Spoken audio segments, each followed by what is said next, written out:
I just want to say I love you guys. Well, we've got a lot of great news to talk about today. The Tesla team has done an incredible job of executing over the past year, and we have many exciting years ahead of us. So, yeah.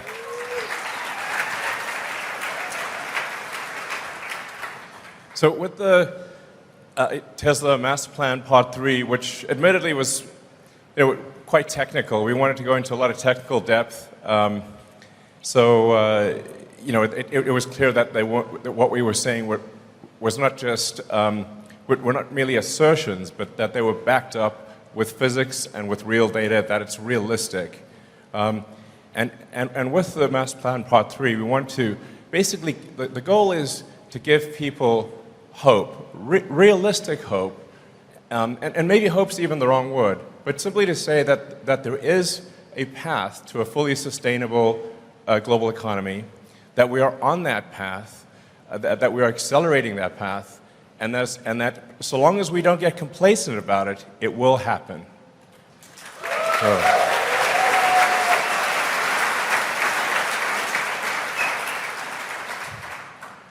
So I'll kind of rush through a recap of the Master Plan Part 3, but some of the salient points are that it will actually take less energy to go sustainable, not more energy. It's actually more and some of these things may sound very obvious, but it's more energy efficient to go sustainable, not less. There's less mining that is required for a sustainable energy economy, not more. Also very important. I heard a question raised about cobalt mining, and you know what? We will do a third-party audit. So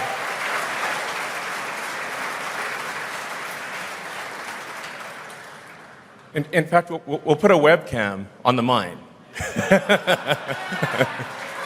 And if anybody sees any children, please let us know. I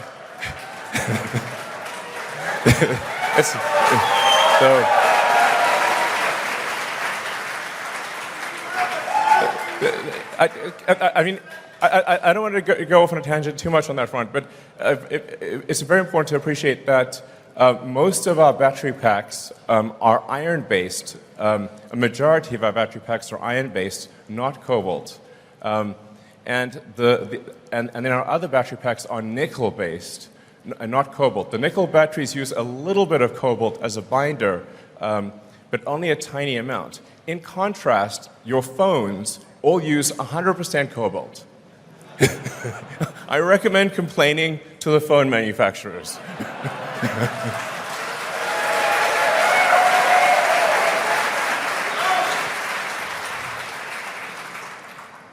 But even for the small amount of cobalt that we do use, we will make sure, 6 ways to Sunday, that no child labor is being exploited. Obviously, we're a company that cares a lot about doing the right thing, and we don't want to delude ourselves or delude anyone else. So, yeah, count.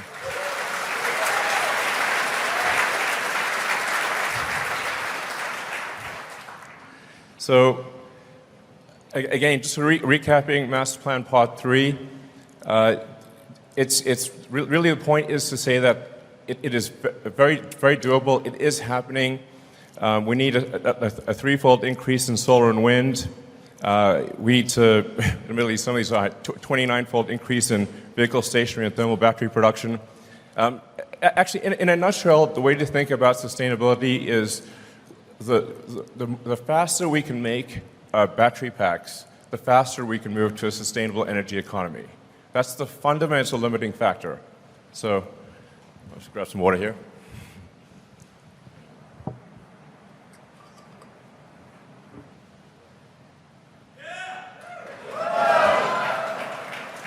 So,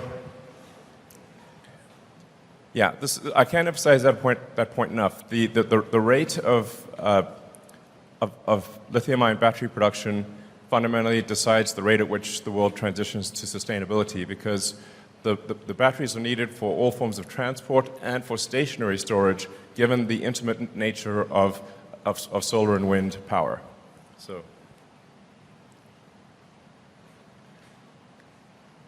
And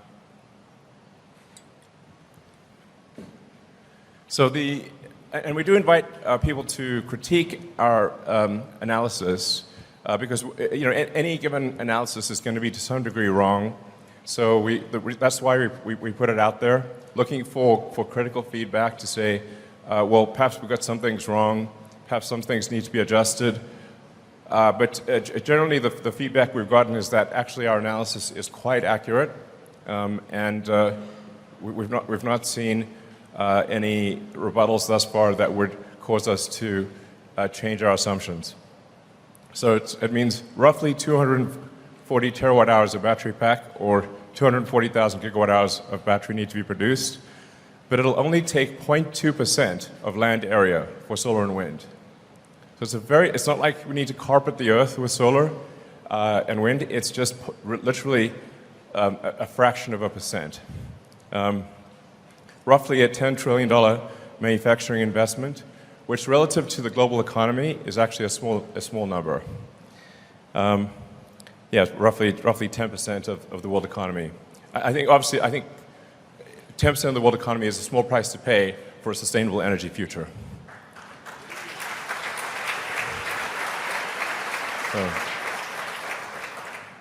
It's also true that even when factoring in the cost or the emissions required to produce an electric vehicle, which for now are a little higher than gasoline vehicles, when you look at the emissions over time, electric vehicles absolutely win by a long shot. And as we're seeing, the cost and the emissions required to produce an electric vehicle are dropping rapidly over time. And we're going to get to the point where an electric vehicle is cheaper than a gasoline vehicle. So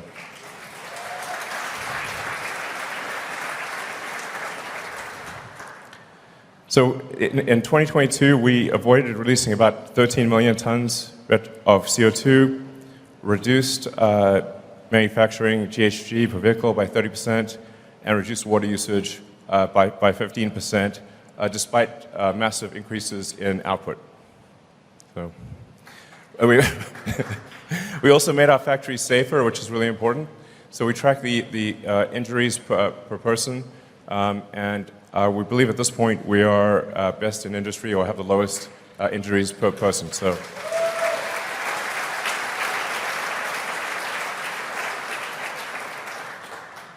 We're now actually quite a big company from a headcount standpoint. This is our direct employment number. So this does not count contractors. And for every manufacturing job, depending on how you count it, there are at least 5, sometimes up to 10 jobs created, because you got to look at the total supply chain, as well as all of the support functions. So, when you create a factory like this, you actually create jobs for teachers, lawyers, carpenters, electricians, and restaurants, and everything that's required to support a person at a factory. And this is why countries and states are so interested in having manufacturing facilities in their location. So anyway, it's a lot of people gainfully employed doing very useful things. We received 3.6 million job applications last year. So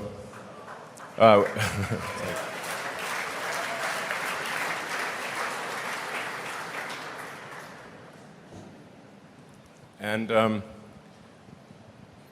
once again, the top 2 most desired companies for engineers on Earth were SpaceX and Tesla. So,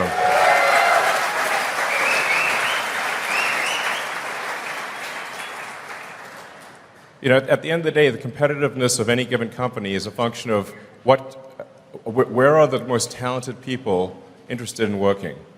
That is the team that's going to win. In fact, I'd say this is generally the case.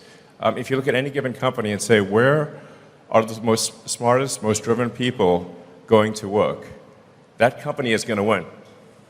So whether it's Tesla or any other company. We're also excited to announce our next-gen drive unit, which is a big reduction in silicon carbide. It's half the factory space. Notably, there are 0 rare earth elements required. So, yeah. And we're also changing to a 48-volt low voltage architecture in the car. So, yeah, this is a big deal actually. So the cars have been operating with 12-volt batteries for basically about a century. So for the first time in, I think, over 100 years, we're actually going to change from 12-volt voltage of, outside of the drivetrain to a 48-volt architecture. And to first approximation, that means we need only about a quarter as much copper in the car as would be needed for a 12-volt battery. So that's a big deal, because people are often worried about, is there enough copper? Yes, there is. So.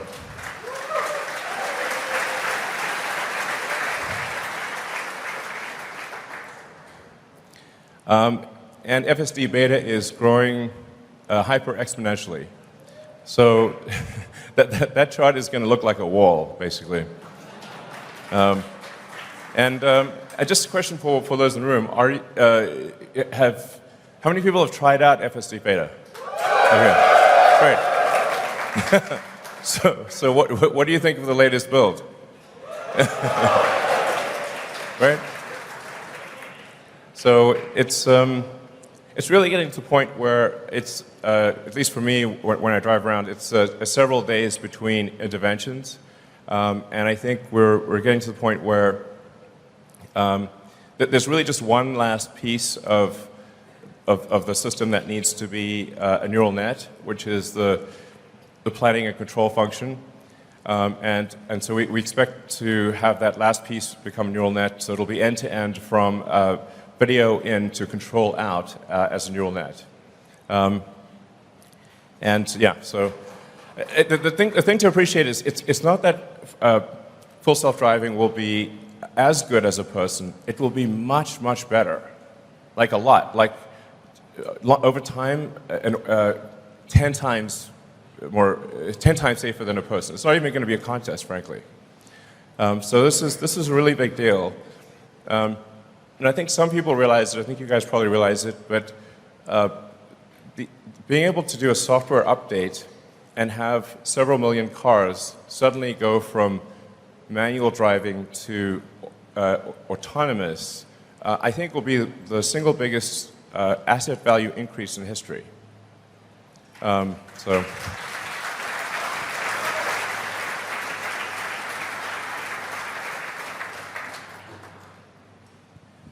The normal usage of a passenger car is roughly 10 to 12 hours per week. Call it maybe an hour and a half per day.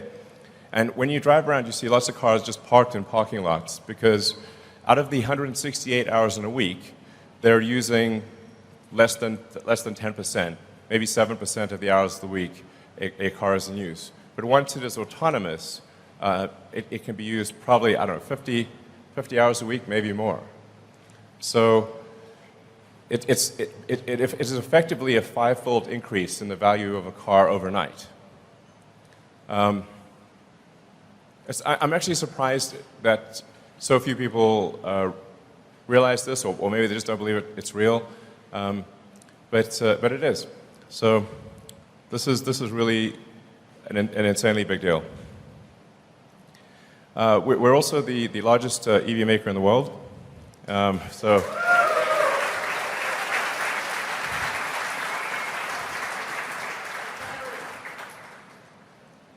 yeah, and I think that will continue.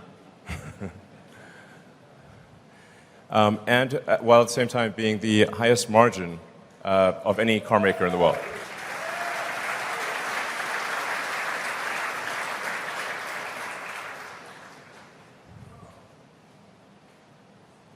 Now, making electric vehicles profitably is hard, as illustrated by the difficulty of our competitors. A number of our competitors are making EVs at a significant loss. But we are not. We are actually making EVs profitably, and almost no one else is. This is hard.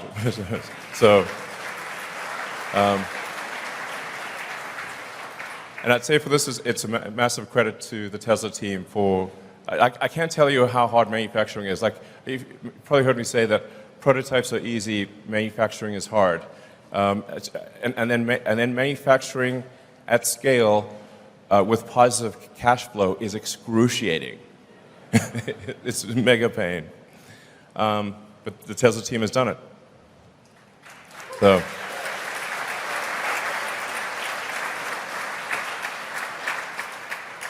And as you can see, our free cash flow per year has been increasing steadily.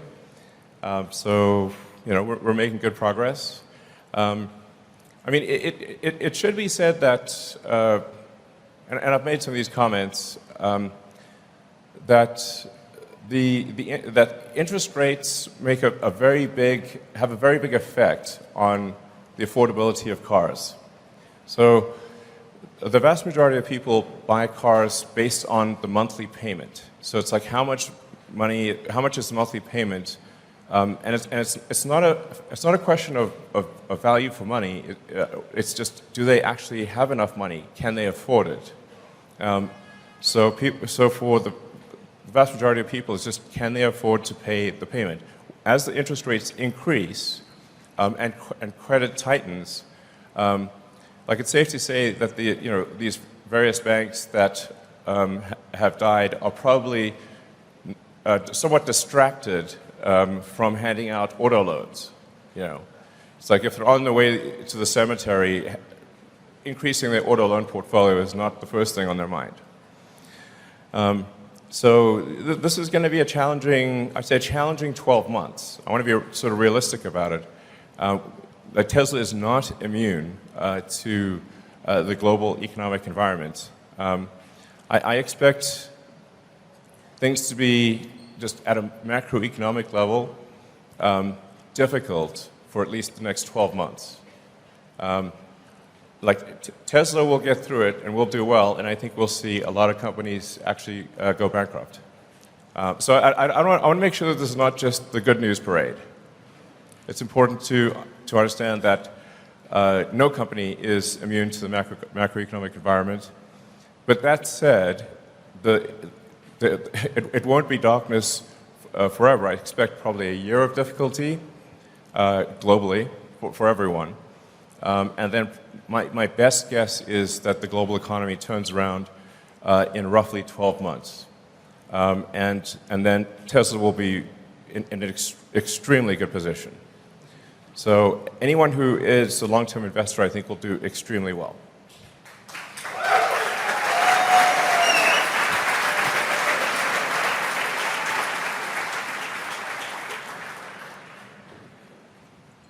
And here I want to give a big shout out to the Tesla internal software team. This is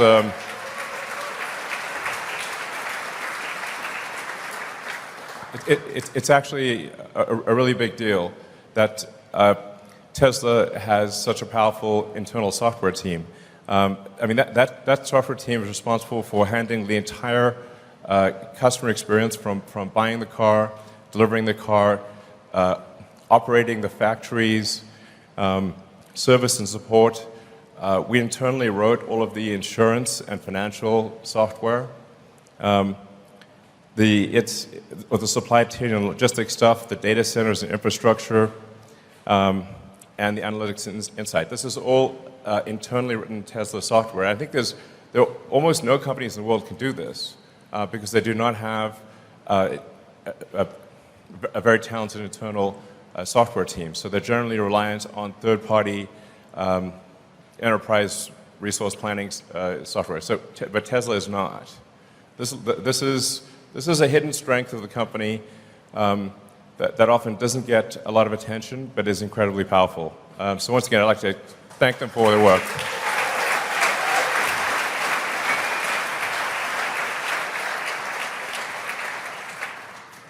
And as predicted, we are highly confident that Model Y will be the #1 best-selling car on Earth this year.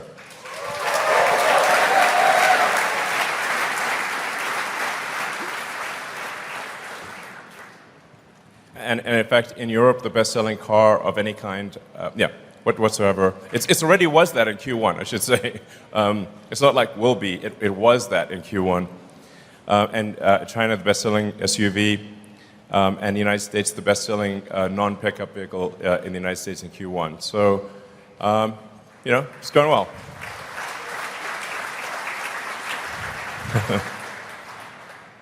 I don't know if this is like the optimal picture, but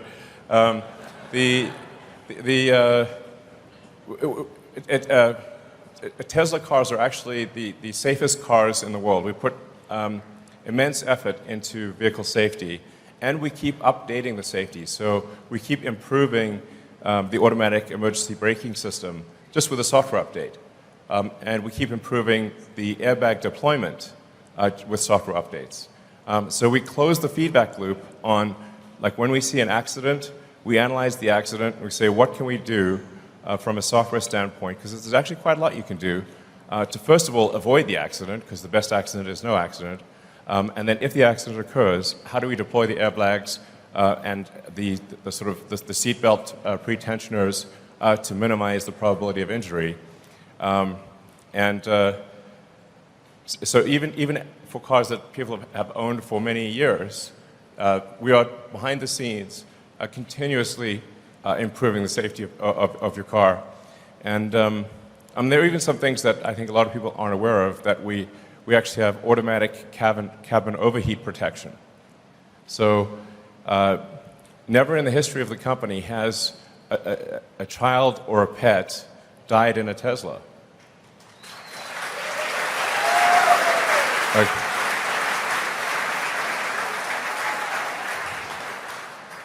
So it's one of those like little known features, but because we have a large battery and we're monitoring things all the time, we can make sure that the cabin temperature never gets to lethal levels, and I think that's a big deal. So,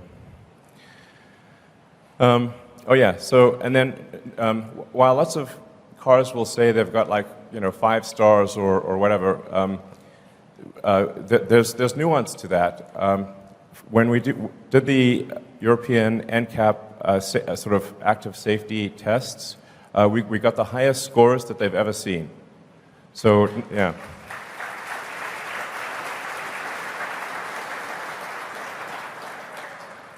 So we got a 98% score on the active safety system, which obviously isn't good enough, and we will. But we have got a game plan for getting rid of the last 2%.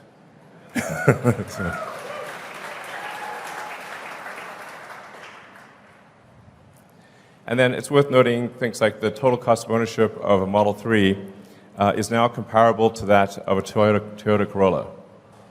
So.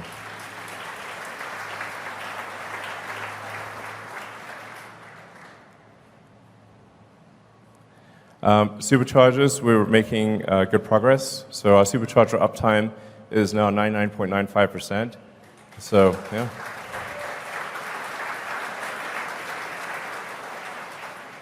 And we have superchargers practically everywhere at this point.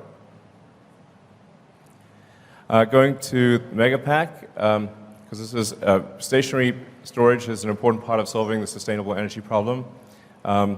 And the Tesla Megapack is now more competitive than a natural gas peaker plant.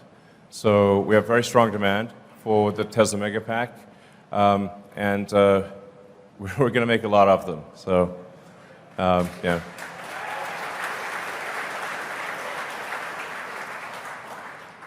And a while back, I predicted that the Tesla stationary battery pack business would actually grow faster than the automotive side of things, and that's exactly what has happened.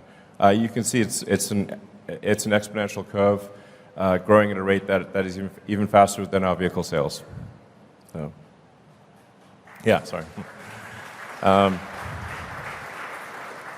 We're expanding Gigafactory Nevada for the Tesla semi-production line and for the 4680 in-house cell production. And yeah, some mega factory stuff.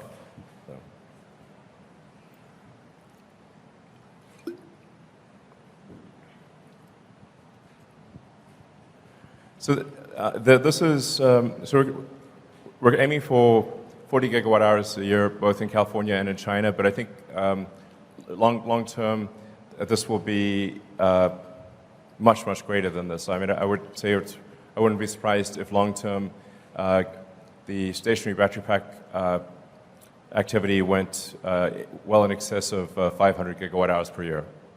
So the demand is like quasi infinite here. So.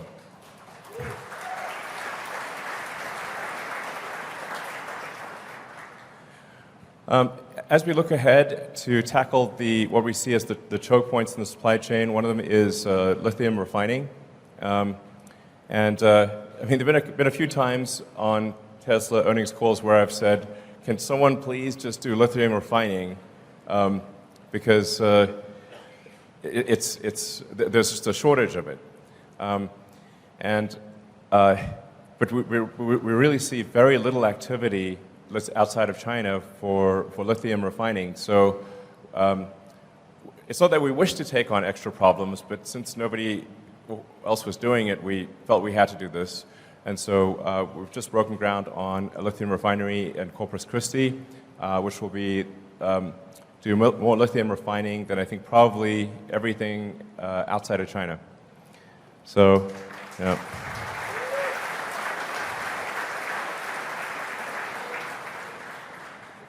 And we've signed a deal for our next Gigafactory in Mexico, Gigamexico. And I think that's going to be a fantastic factory. So, we're laying the groundwork for ultimately getting to 20 million vehicles a year.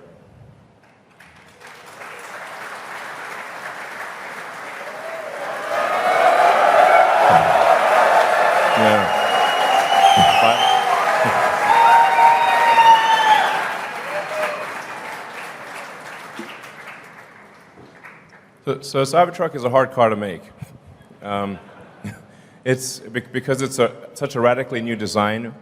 It actually you can't just use conventional methods of manufacturing. We had to invent a whole new set of manufacturing techniques in order to build an exoskeleton-based car instead of an endoskeleton-based car. So it's extremely non-trivial to build the Cybertruck. But we're making good progress on that. We have the so yes, it's, that's the thing. When I in the factory, I tour the Cybertruck line to see how we're doing there. And sorry for the delay, but we're finally going to start delivering production Cybertrucks later this year. And I think the product, if anything, is better than expectations.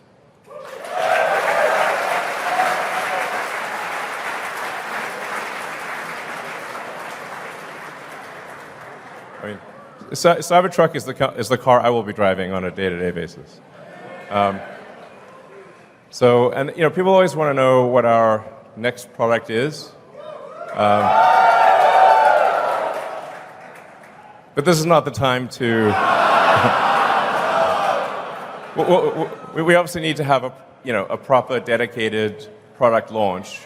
I just want to emphasize that we are actually building a new product. We are actually designing a new product. We're not sitting on our hands here. There are 2 new products that I think you will be very excited about. And both the design of the products and the manufacturing techniques are head and shoulders above anything else that is present in industry. So, yeah, anyways.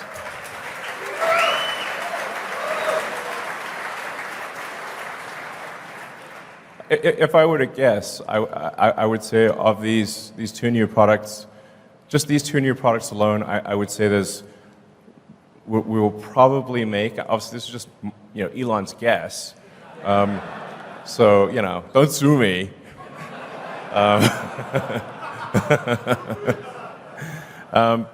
But Elon's guess is that that will probably make in excess of 5 million units a year of these two models combined. So.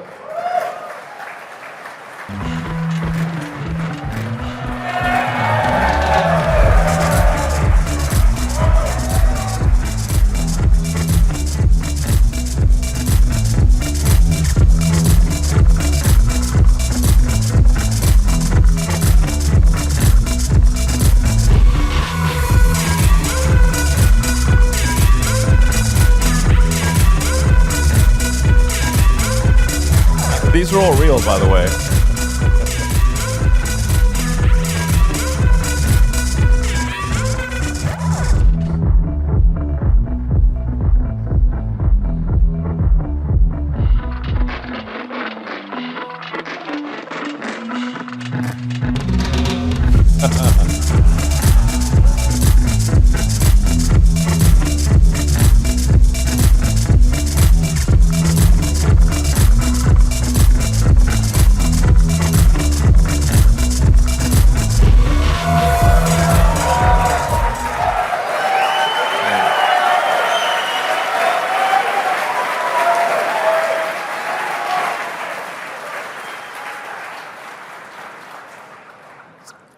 I think the thing perhaps most notable is if you look at the difference between the last time we showed Optimus, and this is a video that was taken basically yesterday, and the Optimus team was up all night making this video. The Optimus team has done an incredible job. So just, yeah.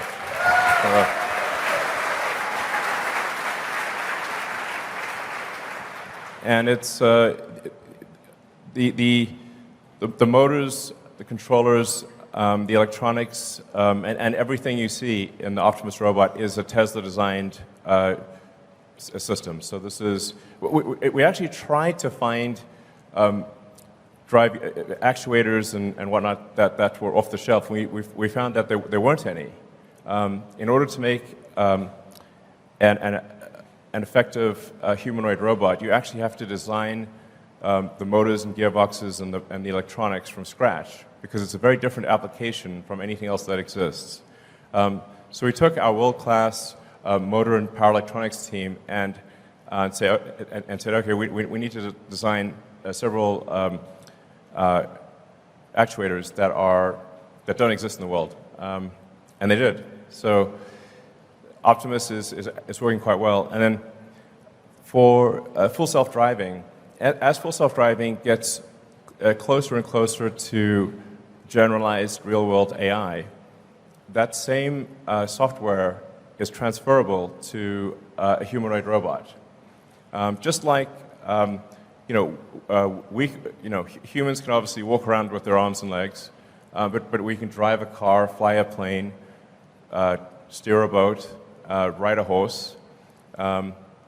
If you have a generalized understanding, or if you have generalized real-world AI, which is what we are developing for full self-driving, it can be transferred to basically anything. So Optimus will use the same FSE computer as the car. The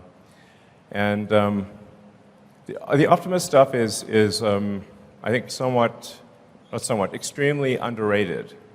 Because people just cannot comprehend the consequences. Now, obviously, we need to make sure that we don't have a Terminator scenario. That's very important.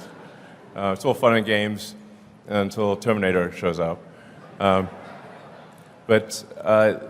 if you say, if you have had a generalized humanoid robot, what would be the effective ratio of humanoid robots to humans? Because I think basically everyone would want one.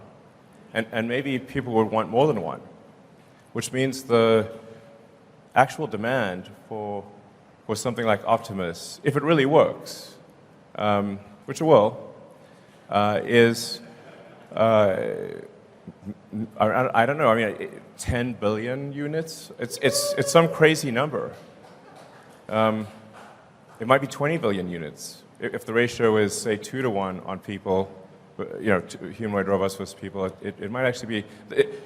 It's some very big number, is what I'm saying, and a number vastly in excess of the number of cars. So my prediction is that Tesla's long-term value will be a majority of the long-term value will be Optimus. And that prediction I'm very confident of. So, anyway.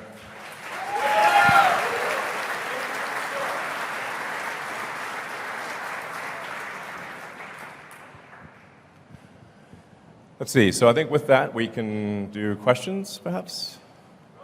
Okay, what is it? Yeah, we also want to make sure, please, retail investors, please vote. Normally, retail investors, for most companies, don't vote, but we really care about your vote of small investors, not just large investors. So please do register to vote. Your vote is very important. Yeah, I think that's it. So, yeah.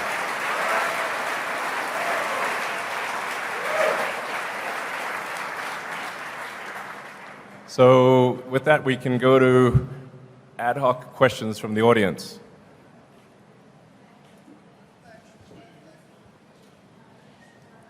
Okay, definitely the person in the Optimus outfit with the red cowboy hat.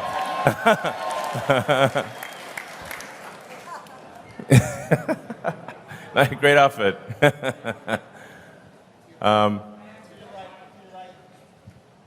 Sure.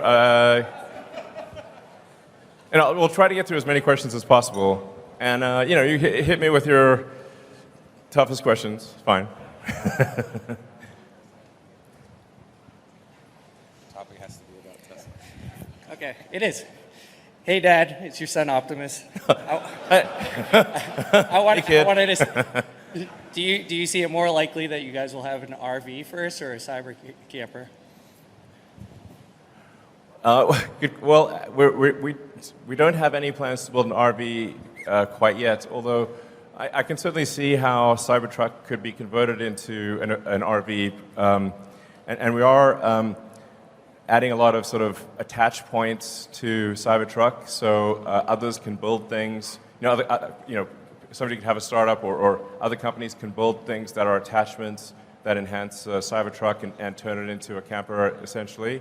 Because I think it'd be really cool to have all these like third-party things available for Cybertruck. Awesome. Thank you. All right. I mean, you could also probably just, if you're that close, you could just say it or something. I don't know. Actually, we'd like you guys to queue up behind us. So okay. 3 mics. All right. Yeah, so Go just ahead queue up. Thank you. And try to make the question short so we can get through a lot of questions.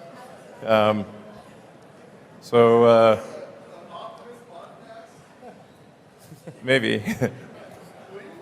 Oh, you mean just like a Tesla team doing a podcast about Optimus? Oh yeah, sure. Yeah, I wonder if maybe we could have sort of like an addendum after the earnings call, which is like a 30 minutes podcast on Optimus or something, like for those who are interested. Okay, I think we'll do that. So, Great. All right. Hey, Elon, thanks for doing this today. It's an awesome event. Thank you. Welcome. Thanks for coming. Hope you guys are having a good time. Yeah, having a great time. I'm pretty confident we have the funnest shareholders meeting by a long shot. Undoubtedly, yeah. It's amazing. So I'm really excited about a lot of things with Tesla. It's hard to pick a good question that is going to cover everything.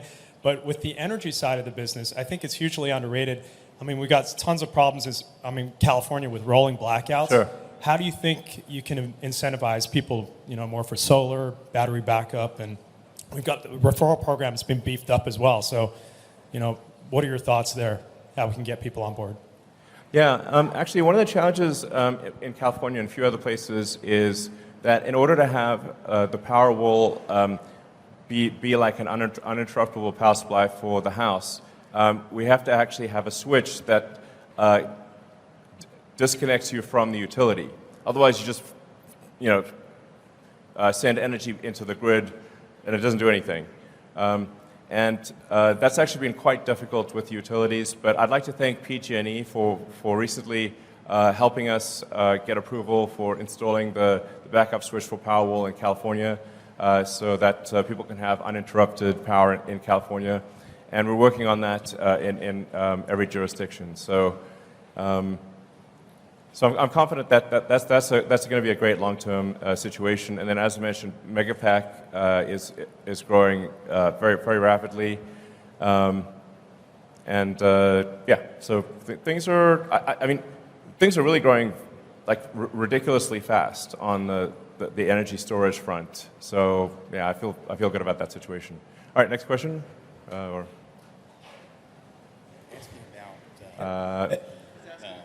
Great. Hey, Elon, a lot of people have just kind of been wondering, how are you doing? So just wondering, what's up? How you doing? How you feeling? We saw you were partying in Cabo recently, so just What, wondering me?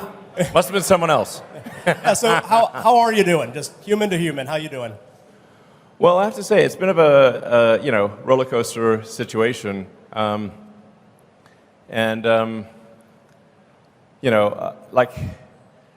It's actually pretty rare for me to be at a party. So that's like the first party I've been at in a while. And actually wasn't even going to go to it. Then my brother talked me into it. So thanks, Kimball. Yeah, I have to say, like sometimes the work pain level is quite excruciating. And then on top of that, I get dumped on in the press. So it's like, it's not exactly super fun.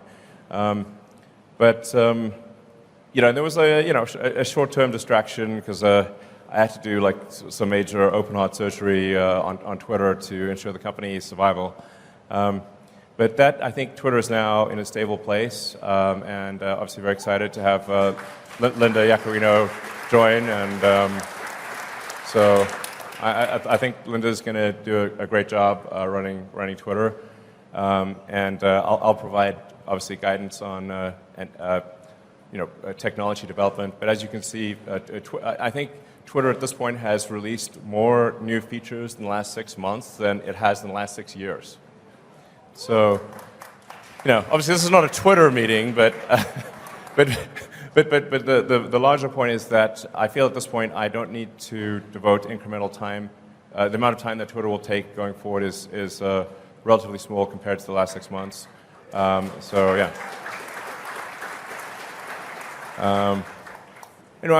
Apart from there's like some macroeconomic things that we can't do anything about. Overall, I feel very good about the health of the companies, and I'm increasingly optimistic about the future. Thanks for asking. It's kind of you to ask. So.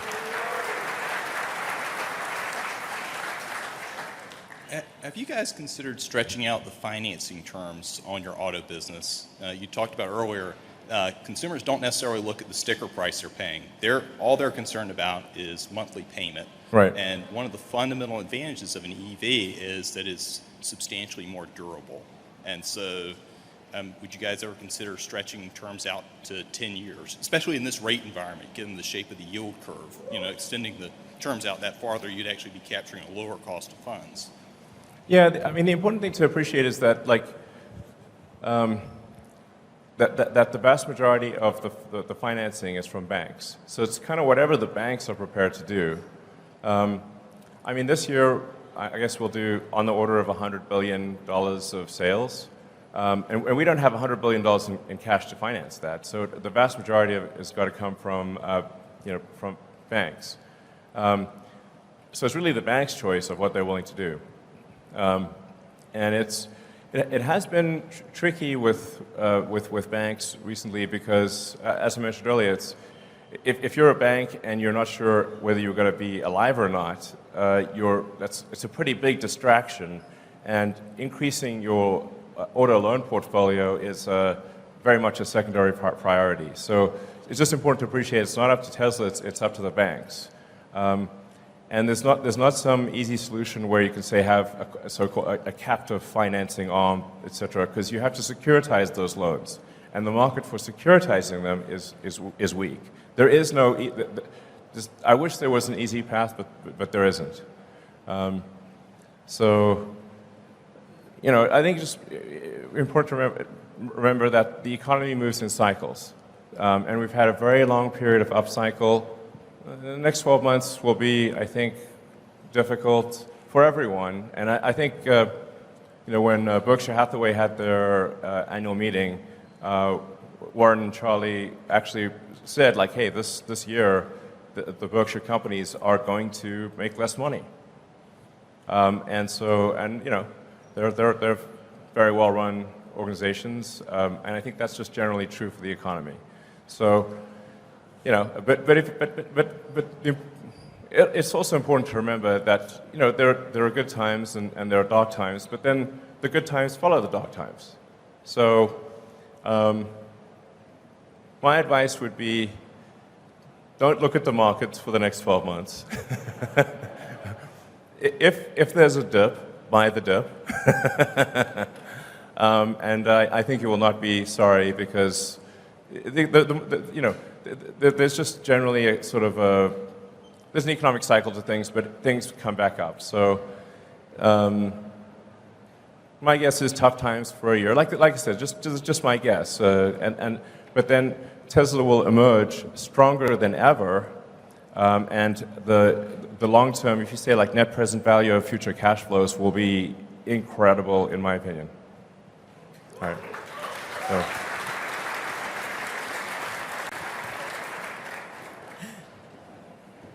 Hey, Elon, meet Kevin here. Hey, how's it going? Good, thanks. So Tesla is the largest position in my ETF, ticker PP, and that's for pricing power. Right. And I'm curious, I really think that some of the features that you highlighted here, like the over-the-air airbag deployments of improving the features, the safety features, are great things that we could be advertising. I know you've heard this many times before. I know you have. But No. Sorry. Go ahead. Yeah. $525 off every car this year is half a Netflix's advertising budget. $1,000 is the entire Netflix advertising budget, and I see their ads everywhere. Why not advertise these things that you told us here? I feel like nobody else knows about this. I just talked to Gordo, the Tesla bear, and he's still talking about 2016 New York Times pieces. These people are in the past, man. That's like 7 years ago at this point. Yeah, that's what I'm saying. Yeah, it's actually, I talk to a lot of people and they still think that like Teslas are like super expensive. And like, no, actually the starting price for a Tesla is below the average auto price in the US. It's like, and that's a good thing. I mean, I think it's good that it's that way, like our goal was always to make cars that are affordable to the general public.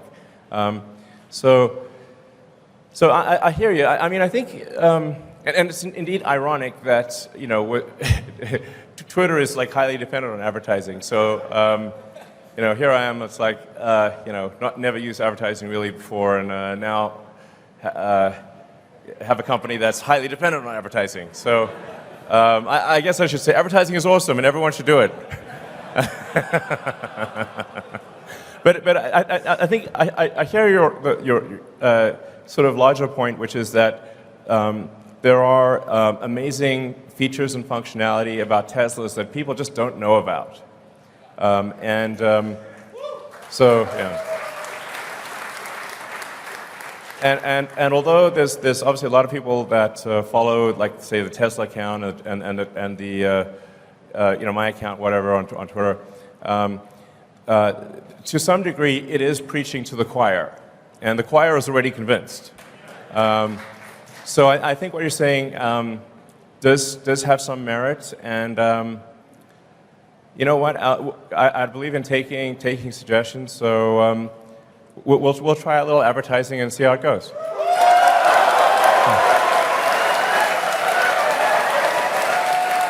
Okay.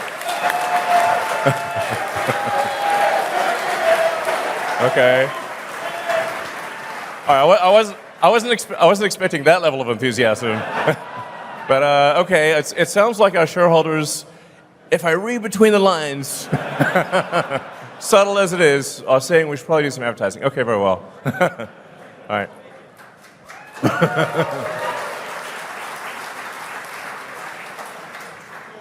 Hi, Elon. Hi, Tesla. Thank you for everything. So my question is regarding, you recently added Steam to the car, and that's great. We can play video games. Is Tesla currently developing the ability for other parties to develop apps for the car? For example, if we can buy actually customizable themes for the operating system of the car, I think you can make some revenue there, like that space themes for the car or Lord of the Rings or stuff like that. Do you have any interest in that right now? Well, I mean, important. So I think the notion of having entertainment apps and whatnot becomes increasingly important as the cars achieve self-driving, because otherwise you can only really play games or watch movies or whatever when the car is stationary. Which if it's charging or whatever, then you can use it. But when it's at the point at which it's full self-driving, I think it's very much about entertainment and productivity. So I think that is something that might make sense in the future. But overwhelmingly, the focus right now for Tesla software, apart from improving safety, is achieving full self-driving, and then getting full self-driving to be much safer than human driving. And then once we achieve full self-driving, I think that there could be a lot of opportunity for apps and whatnot. But even in the car as it is today, for a Model S and X, we've made a sort of a full Steam integration. So you can actually just literally log on with a Model S or X with your Steam account and play any game that is on Steam, which is a lot of games, which is pretty wild. I think a lot of people don't know that. You can play with a keyboard and mouse. You can play with a joystick or controller. You can also play Netflix, YouTube, or anything else. I mean, for my little son X, he loves watching, actually loves watching rocket videos in the rear screen of the Model S and X. So so it is something that we will do long term. But what I'm saying is we already have a lot of stuff there, and we'll do more as self-driving becomes a reality. So.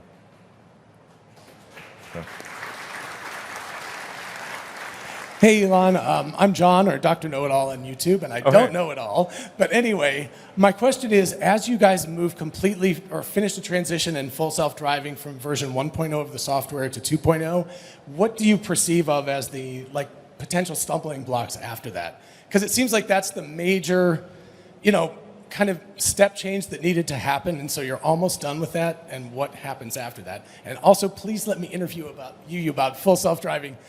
I'll spend 2 hours talking to you about just that. So, thank you. Well, one can really think about full self-driving as sort of a march of nines of reliability. So we need to get to the point where the probability of injury is lower than that of the average human driver, and then ultimately probability of injury is much lower. So even at the point at which the car is capable of driving itself, there's still actually a lot of work to do, because every year there's 1 million people that die in auto accidents, and I think probably everyone in this audience has friends and family that have died or been seriously injured in auto accidents. And for there's 1 million people that die, there's 10 million people roughly that are seriously, permanently injured. And so it matters that if we can get that down by an order of magnitude, there's 900,000 lives saved per year, maybe 9 million severe injuries prevented per year. And so that really, I think, morally has to be our primary goal.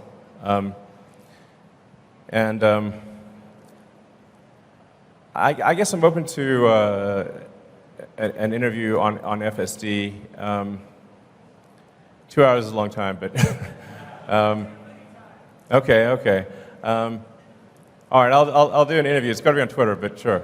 All right.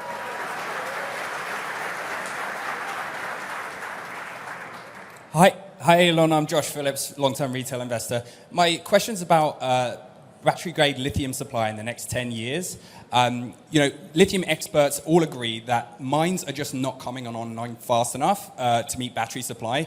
And actually, Drew Baglino pointed this out recently. Some mines take 10 years plus to be permitted. And even GM has actually announced like huge lithium deals that will like secure away supply from the rest of the industry. So what's Tesla's plans to get more supply of lithium at the mine level outside of refining, but also at a deeper level than a traditional offtake? Because as we know, he who controls the spice controls the universe. Sure.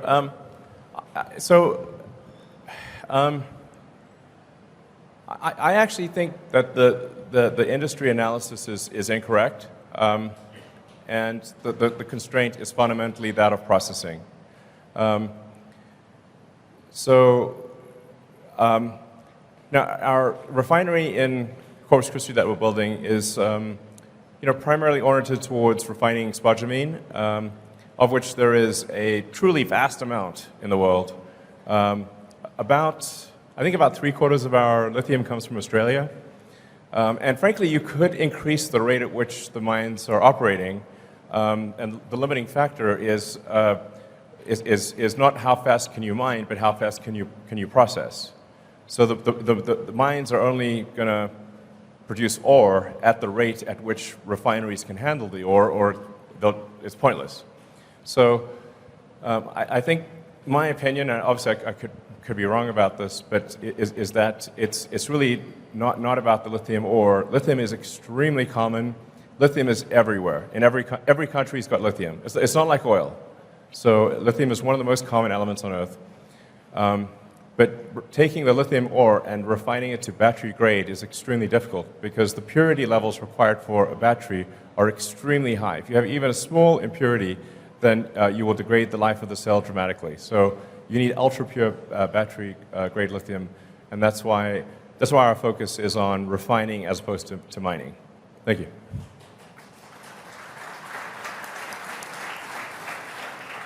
Hi, Elon. Thanks. It's a great time here. You spoke about safety in your presentation of the vehicles, and I just want to say I'm thankful to you for building such a safe vehicle because I'm here today with my son. We drove in his Tesla 3 over here that he replaced with the one that he got rear-ended significantly in, and it destroyed the car. But we're able to be here today, so great. Thank you very much. Absolutely.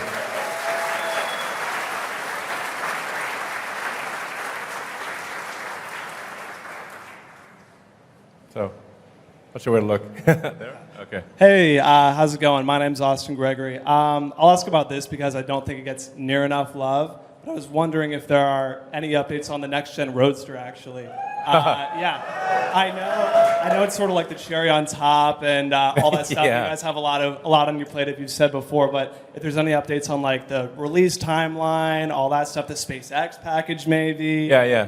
That'd be amazing. Thanks. Totally fair and reasonable question. But where is that thing?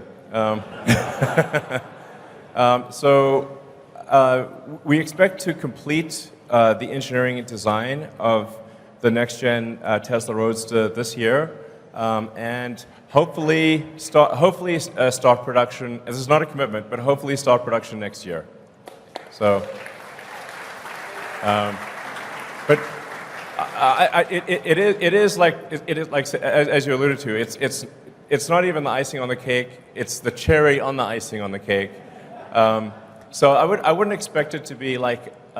It's definitely not going to be a huge contributor to revenue.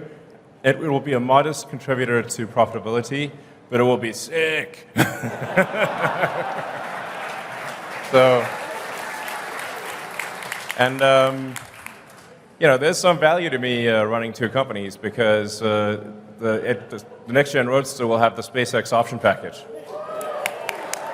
So that'll make it truly next level. So, Hey, Ilan. Eva Macmillan here. First of all, I want to thank you for making the absolute best, safest, and most fun cars in the whole world. Cars in Florida, we are seeing many more cars in Florida than a year ago. Yeah. Matter of fact, cars are doubled. So the question is, we all want Tesla insurance. Oh, Is yeah, it yeah. coming? Oh, yeah, yeah. Actually, that's a great question. Okay, Zach says it's coming later this year.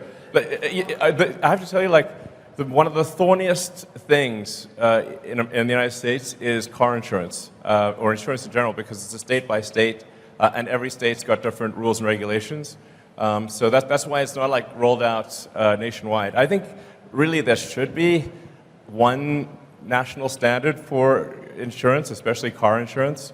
I think it would improve the cost effectiveness of car insurance.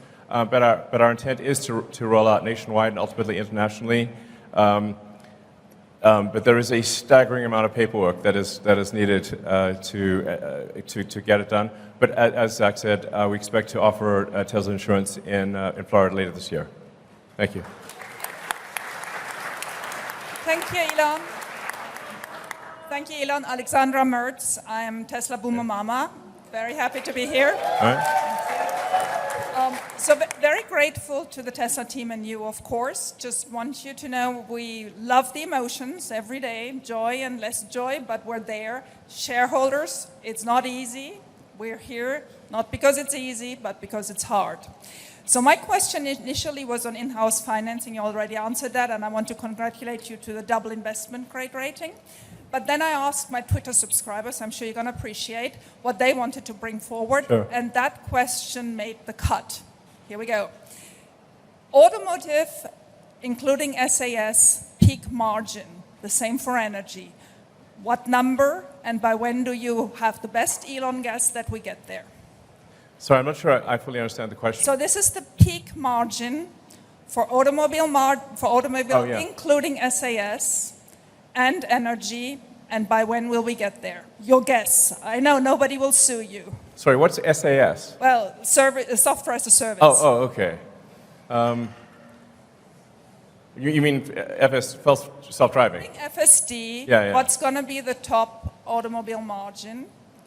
And Yeah. I mean, what I was saying earlier is that at the point at which you have a truly autonomous vehicle that can drive around with no one in it, the utility of the vehicle, I think, as a rough guess, is probably 5 times what it is today, because people will drive an average of an hour and a half a day, perhaps, so 10 hours a week.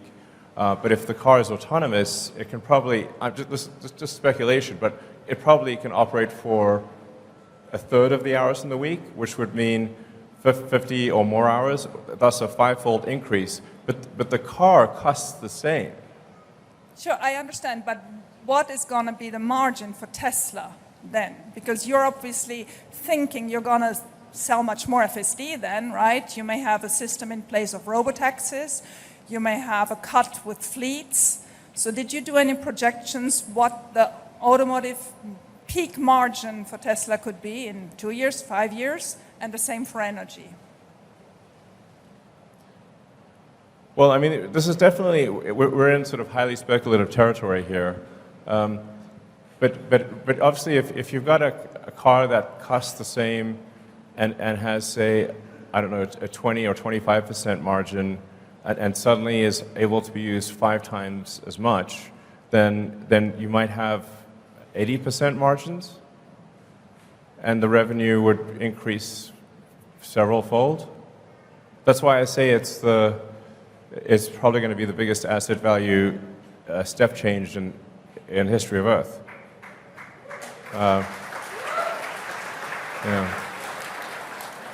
And energy does not have simply does not have such an increase in asset utilization. So I would expect energy to remain at sort of a 25%-ish to 30% margin.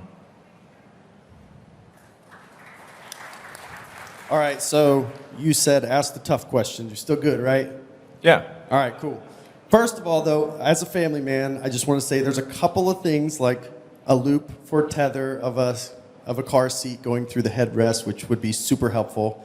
There's a couple other things that would be really nice. Model Y is the only one you can do that in today. Maybe we could fix that. But when we're thinking about 4680 battery cells, should we be thinking about the efficiency and the performance we're getting today? Or is there some updated timeline path that we could see closer to battery day presented efficiency, performance that we can look to in the future? Well, I think, first of all, it's really important to express the difficulty of, for Tesla to go from nothing to making a battery cell that we aspire to be better than any other battery cell on Earth, even when compared to companies where the only thing they do is make a battery cell, is obviously not a trivial exercise. That said, we do see a path to very high energy density and higher energy density and lower costs than anything else out there. But it's a hard path. It's a very hard path. Normally it would be absurd for companies to attempt such a thing. And no other car company is really attempting to do anything like this in a serious way. So I guess technically BYD, because they started out as a battery company, but yeah, so it's a very difficult thing to do. But I think we are tracking to success in that regard. So. Hey, Elon. First of all, thank you for undoubtedly making the world a better place for my son to live in. Thank you. It's kind of you say. Once Cybertruck is fully ramped in Austin, what is the target production? And also, there's some rumors that you're thinking about stepping down as CEO. Please say it ain't so. It ain't so.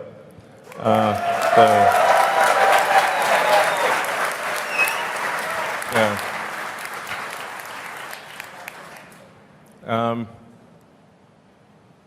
Yeah, so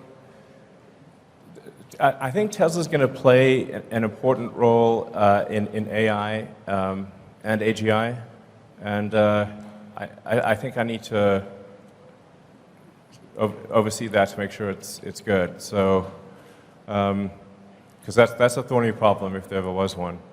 I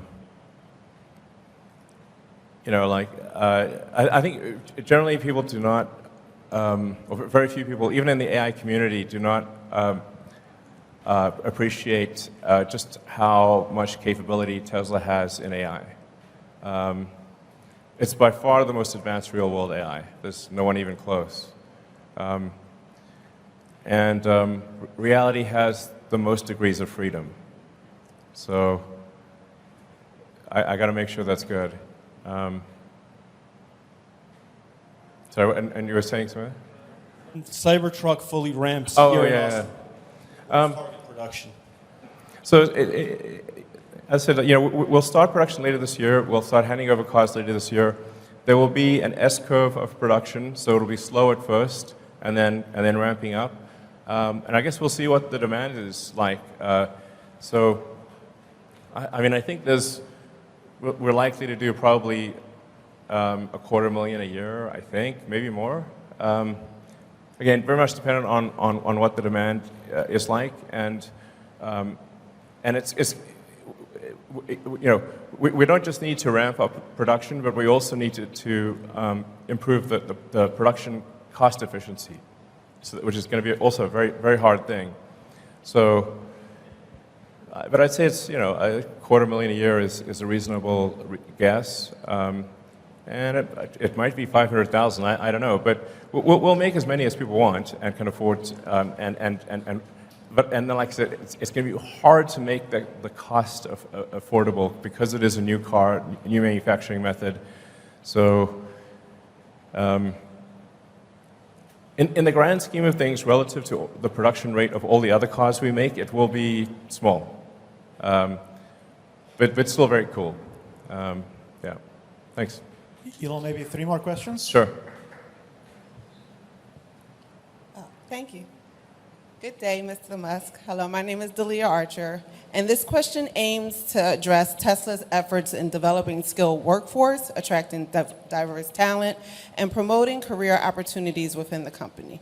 When I look around, I see a lot of young faces, and I think about internships and apprenticeships for students in high school and beyond. My question is, are there any plans to expand existing partnerships and explore new avenues for collaborations with educational institutions and nonprofit organizations to attract the next generation and vary career pathways? Yeah, actually, with all of our gigafactories, we work with the local schools, actually from the high school level, community college, and university, because it's incredibly important to foster the talent for the factories. As you saw from the employment numbers, we actually need a lot of people. Even though we've got a lot of automation, we still need a lot of people to operate the factories, and it really matters that they have the right training. So we're big believers in reaching out to educational institutions, and because frankly, it's in our interest to do so. Thank you for asking the question. All right. Elon, Josh Fuller. I had originally thought of asking about the fun police and pushing back on the boombox and allowing us to screech at people with goats again. But after seeing Optimus, I was inspired to ask, has anybody asked Optimus's opinion of Mars, and does he have a ticket yet? Well, you know, Optimus is not a deep thinker at this point. Optimus is still, you know, figuring out how to do basic stuff. It couldn't make, cook some eggs or something quite yet. So we need to get Optimus to the point where it has reasonable agility and can do basic things. And we're aiming for it to start off doing simple tasks that are sort of boring and repetitive or dangerous, basically jobs people don't want to do. So that's our goal, and I'm confident we'll achieve that goal. And then we got to figure out how to make it at scale, make sure that the robot is safe. I think it's going to be very important to have a local means of turning it off. So safety is going to be extremely important.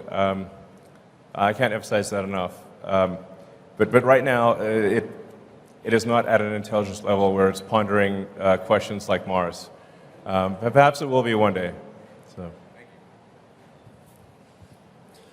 Hi, good afternoon, Elon. My name is Luke Arsenault. I just want to start off by saying a big thank you to you and the team of Tesla for all you guys do. It's been great to see, and I'm so happy for you guys. My question is, with the rise in cybersecurity threats to operational technology and Internet of Things, what steps is Tesla taking to protect the company itself and its products from these threats? Also, as a suggestion, because I know you like suggestions, for the navigation, do you think we could do something on the UI that adds in when you're about to take the off-ramp to show a picture of that exit, kind of like other map systems do? And then also... Oh man, this is a lot of questions. One of my friends wanted to get a shaka from you, if that's possible. Okay. Well, we are constantly improving the navigation system, and being robust to hacking is incredibly important. In fact, we conduct a lot of sort of third-party hacking contests to try to get the best hackers in the world to break into our cars. And actually, no one has yet actually broken into a Tesla in a way that would allow you to really control the car in a significant way. But they have gotten to where they can like honk the horn and mess with the infotainment system. And I'd like to thank them for their efforts. So we take information security extremely seriously. For navigation, yeah, there's definitely things we can improve there. But really, down the road, navigation visuals are not going to matter very much because the car is going to take you wherever you want to go. As for pictures, I have to decline, unfortunately, because otherwise, if I say, I actually hate being rude to people. So if I say yes to one person, then it's like selfies for a zillion. It gets kind of crazy. So, but thanks for asking. Maybe we'll take one or two more questions actually. So, sure. I don't know. Okay, what's your issue? Sorry. Hello. I had a question on the efficiency. I don't know if you've been paying attention to Aptera, and I was curious if you thought that was a space that you could see Tesla getting into, as far as not just an efficient manufacturing process, but also the actual car itself and range. Or just buy. I'm not super familiar with them, but we have a lot of we have a lot of products to get done. It's not like it's never a shortage of ideas. Ideas, frankly, I find ideas to be somewhat trivial, but the execution of the idea is extremely difficult. And as I said, like prototypes are easy, production is hard. Production and cash flow positive is excruciating pain that at a level you cannot believe. So it's not product ideas; they're irrelevant. That's what I think of them. It's sort of like the idea of going to the moon. That's not that's irrelevant. Getting to the moon is the hard part. So, okay. So maybe one last question. Yeah. Elon, John Lopez from Orlando here. I've got two things for you real quick. The first one is with rideshare being a growing thing, especially with Tesla owners, are we going to get a guest mode option available for that? The second thing is as an X-Plaid owner, I would really love to get track mode. As a what, sorry? X-Plaid. Well, Plaid has track mode. The Model X Plaid does not, though. Oh, Model X. Yeah, we can probably add that, sure. Yeah, no problem. So, rideshare is a bunch of these things will really not be relevant in a self-driving world. You can summon the car and take you somewhere, and if you want to add someone to that ride, you can if you want to. But overwhelmingly, it is about achieving full self-driving. And I think we're really getting to the final stages of full self-driving where, I drove for several days around Austin, just dropping pins in random locations, and I had 0 safety interventions. So it's really, and even in the city of San Francisco, which is very complex, I haven't had a safety intervention in a long time. So I think it's getting to the point where, admittedly, I have been optimistic about this in the past, but I think this time.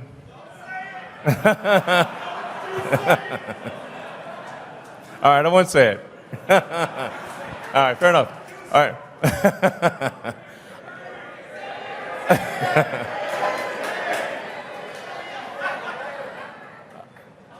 Okay, I think it'll happen, So, all right. You want one last question? Sure.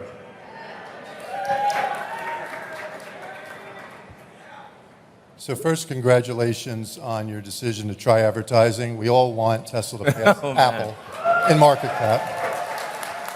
I didn't realize people wanted it that much. Okay. It's good that a lot of people agree. So earlier this year, you cut prices on everything, 15, 20%. More recently, you've been raising prices on Model Y, Model S, Model X. And can you just talk about the pricing strategy on Model Y going forward and keep it separate from the decision to bring out the next-gen vehicles that we all agree is going to, blow the doors off on volume. But just on Model Y, it's the best-selling product in the world. Can you just talk about strategy of pricing going forward on that? It's pretty straightforward. We see what the demand is, and then we adjust pricing to meet the demand. Now, the thing is that what happens with other car makers is that they're actually constantly adjusting pricing on cars. It's just not obvious. In the case of Tesla, you can see immediately when there's a price change that occurs because we don't have any intermediaries, don't have any dealers. There's no manufacturer's suggested retail price. But the reality is actually at car dealers, the prices are changing radically. I mean, last year there were significant premiums above MSRP at sort of the conventional car dealer, so you'd pay above MSRP last year. And then this year, I think things are below MSRP or close to it. And then the manufacturers will then also offer incentives. So what's actually happening is are very big price shifts by other car makers. They're just not obvious. Whereas with Tesla, it's obvious. And this is necessary because demand fluctuates a lot. So something's got to be done to achieve a supply-demand clearing point for volume. Just people are reacting to something that's obvious as opposed to saying, oh yes, every car company does this all the time. Tesla is no exception. That's the actual reality. So, all right. So. Last question. I'll be really quick. Okay. So I will say I have been driving FSD. My wife drives FSD. There's a term called the wife test. My wife will only drive our kids on FSD. It's incredible. That is a great. I mean, the sort of significant other test is a very a good test because for a while there was like friends or significant others would be like, please don't put it on. It's too scary. But then it's getting to the point where it's going to be just smooth as silk. So in fact, you'll be able to visually tell, and perhaps even now you can, visually tell if the car is being driven on FSD or manually, because if it's being driven on FSD, it's smooth and precise. And if you look at if you actually closely observe cars going down the highway, the people are constantly moving in their lanes. So the cars are like doing this all the time when they're manually driven. If it's actually on FSD, it's dead center in the lane. It will actually get to the point where it is not merely, and maybe is at that point, not merely safer than a person, but actually way smoother than manual driving. I can't say enough about the profundity of full self-driving. It is just one of the biggest changes in history that will occur. It's not some feature. it's like a profound. It's really as profound as electrification. And we already have millions of the cars on the road that will literally achieve this with a software update. I mean, that's like head exploding emoji, I think probably a lot of people in this room realize it, but most of the rest of the world doesn't. So.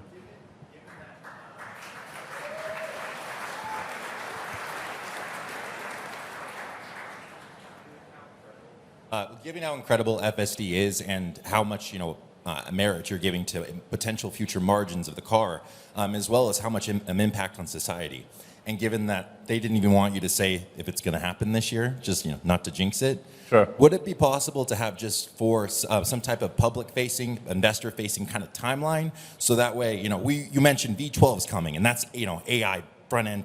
Could we just see kind of a timeline on this is the version we're at? These are the things we're working on, and this is when we're, ETA. So we can kind of see that in real time instead of maybe Elon time. No, so the thing that's been, really difficult with full self-driving is that it very often seems like it's about to happen until you realize that you're actually at a local maximum, and that you need to re-architect elements of the software to get out of the local maximum to then a higher local maximum. So it's been this sort of series of logarithmic curves. And that's why it's been like, it seemed like, if you just extrapolate this on a straight line, it gets to self-driving, except that it's not a straight line, it's a logarithmic curve, and it sort of, and you start hitting these like local maximums where you'll sort of asymptote to a certain capability and then have to re-architect things. So Now, I think we're finally at a high enough local maximum, or will be this year, where to the point where it is, I think, probably safer than a person, meaning the probability of injury on average will be better than a person, even if someone pays no attention to the car. It is worth saying that right now, for human supervised Tesla full self-driving, it is dramatically safer than manual driving. It's like, I think like 4 times safer, maybe more. So it is already a massive safety improvement to have human supervised FSD right now. And I think we will get to the point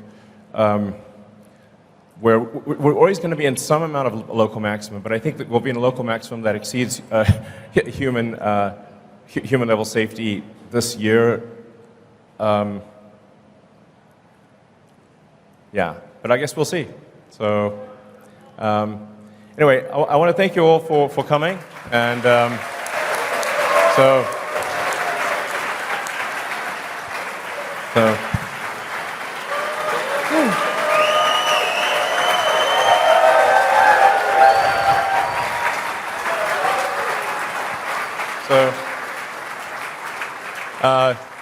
Just want to say, your support is super appreciated, and